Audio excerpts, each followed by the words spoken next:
The wisest person I ever met in my life, a third grade dropout. Wisest and dropout in the same sentence is rather oxymoronic, like jumbo shrimp. Like fun run, ain't nothing fun about it. Like Microsoft Works, y'all don't hear me. I used to say like country music, but I've lived in Texas so long, I love country music now. I hunt, I fish, I have cowboy boots and cowboy. Y'all, I'm a black-neck redneck. Do you hear what I'm saying to you? No longer oxymoronic for me to say country music. And it's not oxymoronic for me to say third grade and dropout. That third grade dropout, the wisest person I ever met in my life, who taught me to combine knowledge and wisdom to make an impact, was my father. A simple cook. Wisest man I ever met in my life. Just a simple cook. Left school in the third grade to help out on the family farm, but just because he left school doesn't mean his education stopped. Mark Twain once said, "I've never allowed my schooling to get in the way of my education." My father taught himself how to read, taught himself how to write, decided in the midst of Jim Crowism, as America was breathing the last gasp of the Civil War, my father decided he was going to stand and be a man. Not a black man, not a brown man, not a white man, but a man. He literally challenged himself to be the best that he could all the days of his life. I have 4 degrees. My brother is a judge. We're not the smartest ones in our family. It's a third grade dropout daddy. A third grade dropout daddy who was quoting Michelangelo, saying to us, "Boys, I won't have a problem if you aim high and miss, but I'm going to have a real issue if you aim low and hit." A country mother quoting Henry Ford, saying, "If you think you can or if you think you can't, you're right." I learned that from a third grade drop. Simple lessons. Lessons like these. Son, you'd rather be an hour early than a minute late. We never knew what time it was at my house because the clocks were always ahead. My mother said for nearly 30 years my father left the house at 3:45 in the morning.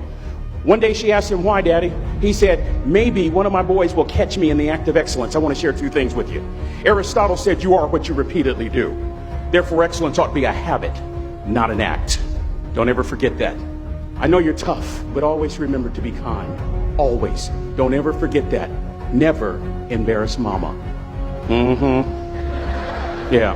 If mama ain't happy, ain't nobody happy. If daddy ain't happy, don't nobody care. But I'm trying to tell you. Next lesson. Lesson from a cook over there in the galley. Son, make sure your servant's towel is bigger than your ego. Ego is the anesthesia that deadens the pain of stupidity. Y'all might have a relative in mind you want to send that to. Let me say it again. Ego is the anesthesia that deadens the pain of stupidity. Pride is the burden of a foolish person. John Wooden coached basketball at UCLA for a living, but his calling was to impact people. And with all those national championships, guess what he was found doing in the middle of the week? Going into the cupboard, grabbing a broom, and sweeping his own gym floor. You want to make an impact? Find your broom. Every day of your life, you find your broom. You grow your influence that way. That way you're attracting people so that you can impact them. Final lesson. Son, if you're going to do a job, do it right. I've always been told how average I can be. Always been criticized about being average. But I want to tell you something. I stand here before you, before all of these people, not listening to those words, but telling myself every single day to shoot for the stars, to be the best that I can be. Good enough isn't good enough if it can be better, and better isn't good enough if it can be best. Let me close with a very personal story that I think will bring all this into focus. Wisdom will come to you in the unlikeliest of sources, a lot of times through failure. When you hit rock bottom, remember this. While you're struggling, rock bottom can also be a great foundation on which to build and on which to grow. I'm not worried that you'll be successful. I'm worried that you won't fail from time to time. Person that gets up off the canvas and keeps growing, that's the person that will continue to grow their influence. Back in the 70s, to help me make this point, let me introduce you to someone. I met the finest woman I'd ever met in my life. Back in my day, we'd have called her a brick house. This woman was the finest woman I'd ever seen in my life. There's just one little problem. Back then, ladies didn't like big old linemen. The Blind Side hadn't come out yet. They like quarterbacks and running backs. We're at this dance, and I find out her name is Trina Williams from Lompoc, California. And we're all dancing, and we're just excited. And I decide in the middle of dancing with her that I would ask her for her phone number. Trina was the first one. Trina was the only woman in college who gave me her real telephone number. The next day, we walked to Baskin & Robbins ice cream parlor. My friends couldn't believe it. This has been 40 years ago, and my friends still can't believe it.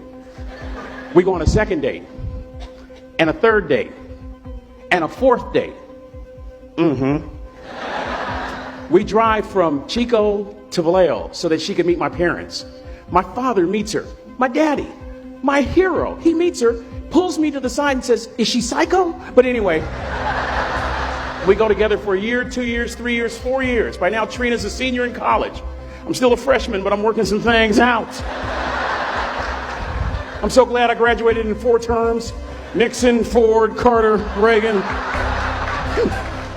So now it's time to propose. So I talk to her girlfriends, and it's California. It's in the 70s, so it has to be outside. Have to have a candle, and you have to have, some chocolate. Listen, I'm from the hood. I had a bottle of Boone's Farm wine. That's what I had. She said yes. That was the key. I married the most beautiful woman I'd ever seen in my life. Y'all ever been to a wedding, and even before the wedding starts, you hear this? How in the world? And it was coming from my side of the family. We get married. We have a few children. Our lives are great. One day, Trina finds a lump in her left breast. Breast cancer. 6 years after that diagnosis, me and my 2 little boys walked up to Mommy's casket.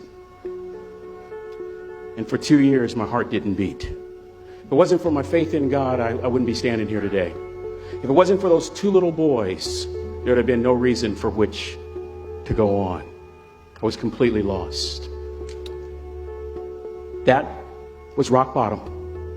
You know what sustained me? The wisdom of a 3rd grade dropout. The wisdom of a simple cook. We're at the casket. I'd never seen my dad cry. But this time I saw my dad cry. That was his daughter. Trina was his daughter, not his daughter-in-law. And I'm right behind my father, about to see her for the last time on this earth. And my father shared 3 words with me that changed my life right there at the casket. It would be the last lesson he would ever teach me. He said, "Son, just stand. You keep standing. You keep standing. No matter how rough the sea, you keep standing." And I'm not talking about just water. You keep standing. No matter what, you don't give up. And as clearly as I'm talking to you today, these were some of her last words to me. She looked me in the eye and she said, "It doesn't matter to me any longer how long I live. What matters to me most is how I live." I ask y'all one question. A question that I was asked all my life by a 3rd grade dropout. How you living? How you living? Every day ask yourself that question, how you living?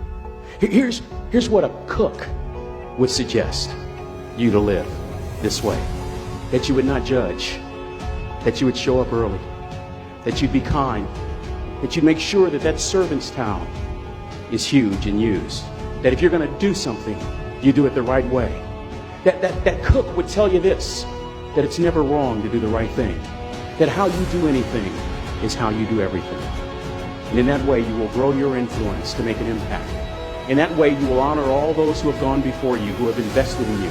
Look in those unlikeliest places for wisdom. Enhance your life every day by seeking that wisdom and asking yourself every night, how am I living? May God richly bless y'all. Thank you for having me.